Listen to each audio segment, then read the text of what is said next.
The biggest college football game of the week just so happens to be the SEC game of the week on CBS. The top 6 showdown in Knoxville with undefeated Tennessee taking on Nick Saban's Alabama. Vols are 0-15 against the Tide since Saban arrived in Tuscaloosa. Will this year be the year we hear Rocky Top all night?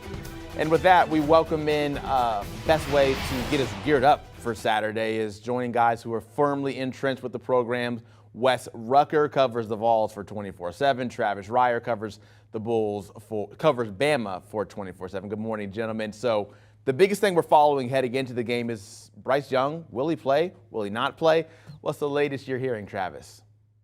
Zach, it sounds positive, at least since the end of last week, really. In the run-up to the Texas A&M game, there was more and more encouraging word coming from the Alabama camp that he was trending in the right direction, maybe not enough to play against the Aggies last Saturday night, but certainly looking ahead to this week. And so I think he'll be able to give it a shot. And, it's going to be vital to protect him, not only in terms of the guys up front, but, Alabama continuing to run the football effectively will be a big part of this game as well.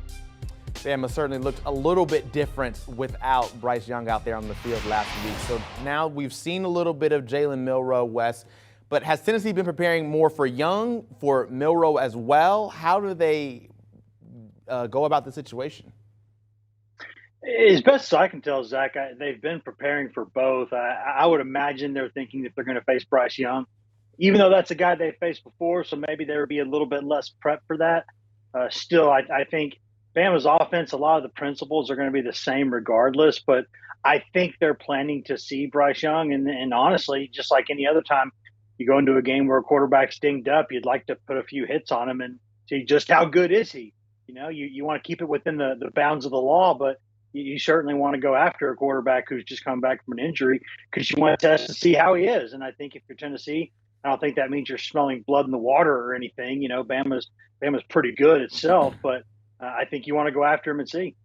Milroe had problems with turnover last week, 2 fumbles and 1 interception in the game against Texas A&M. The Vols historically have struggled to score against a Saban-led Bama squad. They've averaged just over 13 points in the previous 15 meetings, but Tennessee comes in Saturday behind Hendon Hooker, who's been solid 8 straight games with multiple pass TDs and no interceptions. Wes, can Hendon keep up this mistake-free play against an Alabama defense?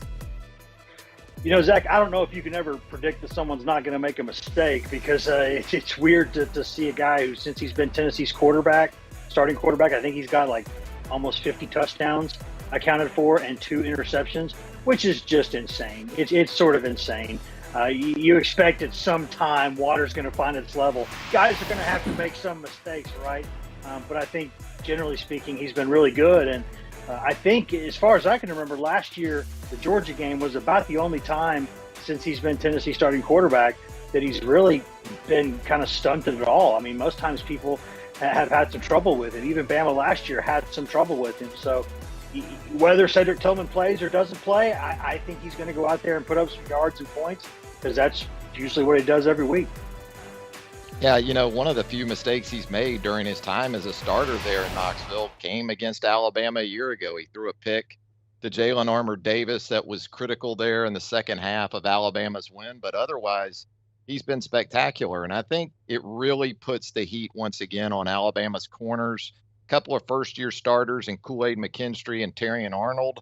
They have shown improvement over the course of the season, but with these Tennessee receivers and Hendon Hooker, and not just with the deep ball either, the quick game, can McKinstry, can Arnold, can slot corner Brian Branch get off blocks, limit those gains to minimal yardage, and try to get Hendon Hooker more into some deeper throws. I know that sounds crazy, but if you're able to do that, you make him hang on to the football a little bit longer, and that brings Will Anderson, Dallas Turner, and maybe that pass rush into things. 17 straight games Hooker has thrown for a TD. That's 1 behind the school record. Travis, this Alabama team, because of Bryce Young, seems like they throw it a little bit more. They haven't had that gut-punching, dominant run game like they've had in years past, but Jahmyr Gibbs, no slouch.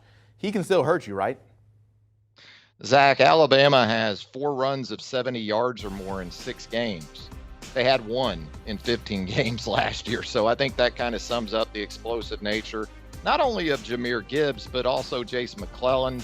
He had the big long touchdown run against Texas and Austin earlier in the season. So both these guys can get it done when it comes to hitting the home run. Now, they are more effective, it seems like, in space than Brian Robinson was a year ago. But Brian, you can count on to get the hard yards. And that went a long way in Alabama being able to run 92 plays against Tennessee a year ago. Alabama's explosiveness could actually work against it, I guess, because the time of possession may not be as much in favor of the Crimson Tide this time around. He's coming off a 154-yard rushing performance last week. Let's get to the picks for the game. Wes, we'll start with you. Who you got?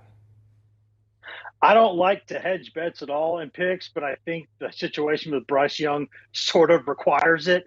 So I think what I've been saying is I think if Bryce Young plays and he's reasonably like himself, I would say at that point you're going to see Bama by about a score.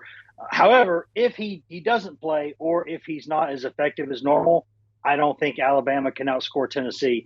I think Alabama needs Bryce Young out there. I think it needs him being mostly like himself, or this will be a loss for the Tide. But I think he plays and they'll probably be all right. Yeah, I'm with Wes. I think Bryce Young gives it a go, and I think if that's the case, and he's similar to what we've seen in the previous 20 starts or so under center, Alabama wins this game. But I see it being about a touchdown. I don't see the typical Alabama runaway in Knoxville, which it's been so much, so often during this 15-game win streak. I think this is a close game. Seems hard to imagine a close one between Tennessee and Alabama because we've had so many blowouts. Thank you, Wes Rucker, Travis Reier. They cover Tennessee and Alabama for 24/7. Alabama at Tennessee this Saturday on CBS at 3:30 in the afternoon. You can also catch that game streaming live on Paramount Plus. Vols with their highest ranking against Bama since 1999. Do you want a sports network that delivers everything that matters about the game? The highlights, the picks, the instant analysis, no yelling, no fake debates, no politics. Hit the subscribe button and never miss a moment.